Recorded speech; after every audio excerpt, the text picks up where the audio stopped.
বহুদিনৰ মূৰত আকৌ সকলোৰে বাবে লৈ আহিছোঁ মোৰ আন এটি কবিতা। কবিতাটিৰ শিৰোনাম হৈছে জীৱনৰ কঠিন বাটত। লগতে অশেষ ধন্যবাদ মোৰ বান্ধৱী পৰিস্মিতা ভূঞা আৰু বন্ধু মৃদুল ঘিমিৰেক। নিজৰ ব্যস্ততাৰ মাজতো মোৰ বাবে সময় উলিয়াইছে আৰু যথেষ্টখিনি সহায় সহযোগিতা আগবঢ়াইছে। শেষত সকলোৰে পৰা আশীৰ্বাদ বিচাৰিছোঁ যাতে আগলৈও এনেদৰে আৰু ভাল ভাল কবিতা সকলোৰে বাবে লৈ আহিব পাৰোঁ। ধন্যবাদ। জীৱনৰ কঠিন বাটত এৰি থৈ গলা মোক অকলশৰে।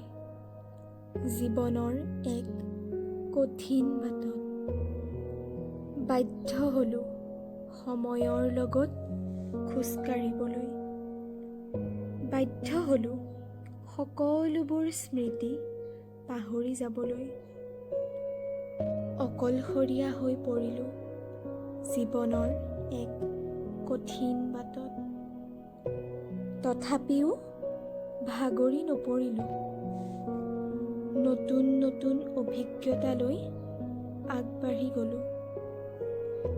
নিতৌ নতুন কথাৰ মাজেৰে জীৱনটোক এক গতি দিলোঁ।